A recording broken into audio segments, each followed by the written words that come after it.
nuk dënë shumë analizë, as nuk dënë shumë studim që njeriu të kupton në bazë të teksteve të Kuranit dhe haditheve të pejgamberit sallallahu alaihi wasallam se çfarë vlere kanë këto ditë. Mjafton hadithi i pejgamberit alayhi salatu wasalam ku thotë se këto janë ditët më të mira të kësaj bote. Në këtë dunja ditë më të mira se ditë e Dhulhijhes nuk ka. Gjithashtu krahasimi i këtyre ditëve me 10 ditë në fund të Ramazanit, gjithashtu e qet në pa vlerën dhe shenjën e këtyre ditëve tek Allahu Azza wa Jall. Gjithashtu ajo që duhet ta kemi parasysh kur dëshirojmë që ta kujtojmë veten tonë me vlerën dhe mirësinë e këtyre ditëve, të kujtojmë vetëm atë çfarë ndodh në këto 10 ditë. Ajo çfarë ndodh në këto 10 ditë nuk ndodh në asnjë ditë të vitit. Dhe nuk ndodh në asnjë rast të mblidhen të gjitha ibadetet madhore sikur si i ka mbledhur Allahu xhallahu ala në këto 10 ditë.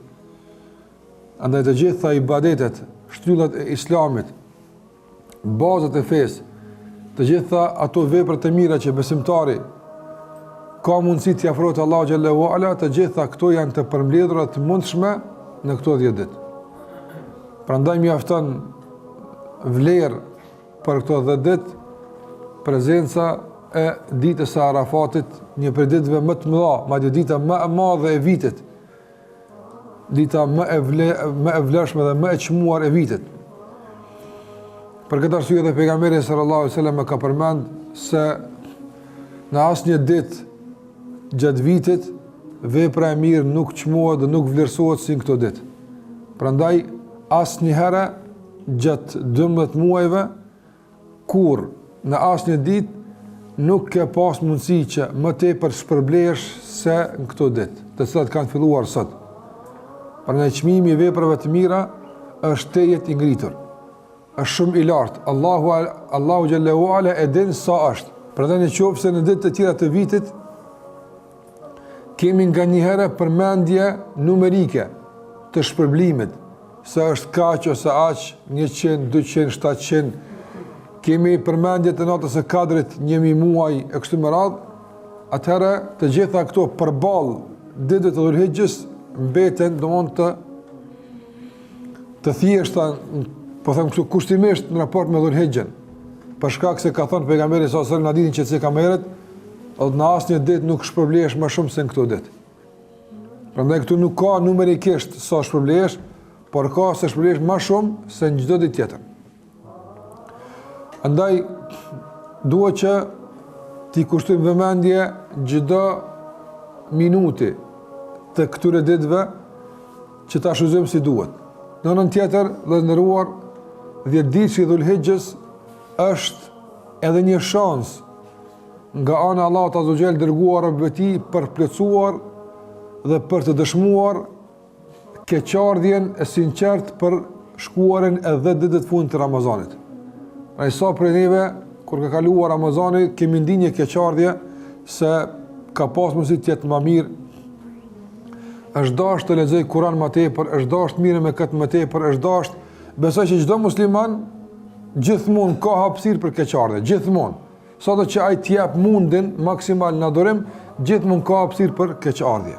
Andaj ja kanë ardhur dhe Dhulhijhes që të dëshmosh Allahut Azza wa Jall seriozisht dhe sinqerisht se ti me vërtet keqardhjen e ke pas shumë serioze. Shumë i sinqert ke qenë kur je ndi keq për kalimin e muajit Ramazan.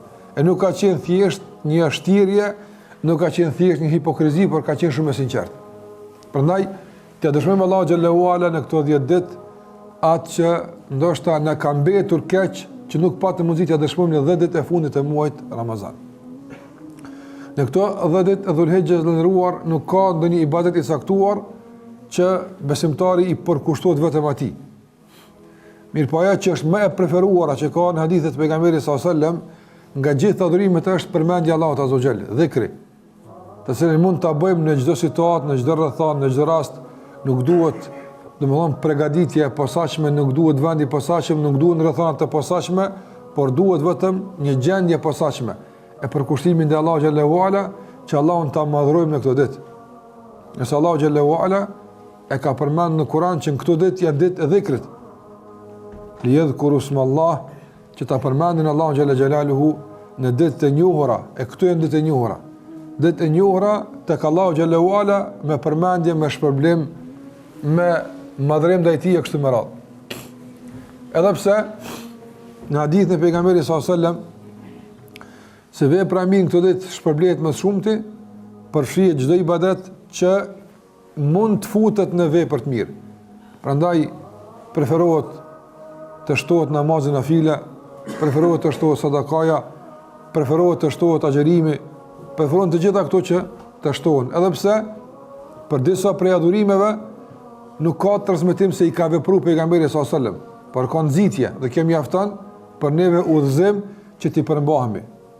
Prandaj ajo që është transmetuar nga pejgamberi sallallahu alajhi wasallam këto ditë se ai më së tepërmi e ka veçuar këto ditë me dhikr, përmend Allahu azza wa jall, sikur që e ka përmend fjalën la ilaha illallah wahdahu la sharika lah, lahu al-mulku wa lahu al-hamdu wa huwa ala kulli shay'in qadir. Pastaj përmendja Allahu xhalla wa ala me fjalët subhanallah walhamdulillah wa la ilaha illallah wallahu akbar.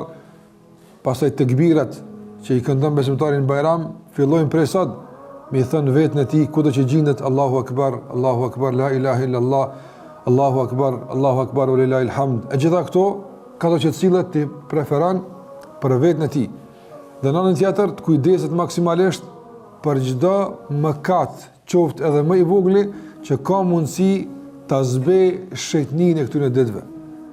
Wallahi me ditë besimtari, sa janë këto ditë shenjta tek Allahu xhallahu ala, do ta mbyllte gojën tërësisht derisa të kalojmë këtë ditë.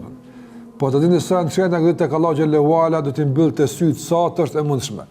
Po të dini sa janë shenjta këto tek Allahu xhallahu ala, do të mbyllte veshët, do të lidhte duart. Do të gjitha këto do t'i bënte që mos ti mundsohet në asnjë rrethon, madje edhe në afekt, të bën ndonjë nga ato veprime që e njollosin apo e zbehin shejtrin e këtyre ditëve që e përmendëm më herët.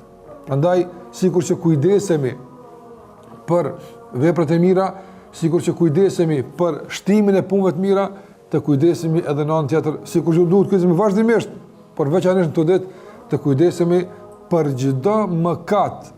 Kur them mëkat, nuk nënkuptoj mëkat të mëdha, por çdo vepër që nuk është e pëlqyer, madje të mundohemi të largohemi nga ato që ndoshta nuk arrin në nivelin e mëkatit, por janë ndoshta vepra të papëlqyera me kruh, nuk është mirë të bëhen edhe nga ato të largohemi. Respekt për madhrimin e këtyre ditëve, respekt për ato që bëhet në këto ditë, respekt do të thotë për vlerësimin që Allahu xhallahu ala u ka bërë këtyre ditëve. Ndaj ai cili i madhron këto ditë, ai cili i shenjtron këto ditë lëndëruar, ai i cili u kushton vëmendje të posaçme këtyre ditëve, kjo është shenjë e drejtë për drejtë e prezencës së takvallokut në zemrën e tij. Nga se këto janë min sha'airillah, këto ditë janë simbolet e Allahut azza wa jall, që i ka vendosur në tokë, shenjat e udhëzimit drejt Allahut azza wa jall. E Allahu xhallahu ala ka përmendur në surën Al-Hajj, apo se kush i madhron simbolet e Allahut, kjo është shenjë e devotshmërisë dhe takvallokut të zemrës së tij. Prandaj këtu ki mundësi ta matësh veten tënde se sa është prezente devotshmëria, sa ti ke prezent zemrën tënde takvallok, ajo që të duhet domosdoshmërisht për të futur në xhenet në këto ditë. Sa i madhron këto ditë. Madhrimi nuk është, do të thotë, gojor, por madhrimi bëhet me vepra. Sa vepra të mira po bëjmë, sa po largohemi nga punë të këqija kështu me radhë.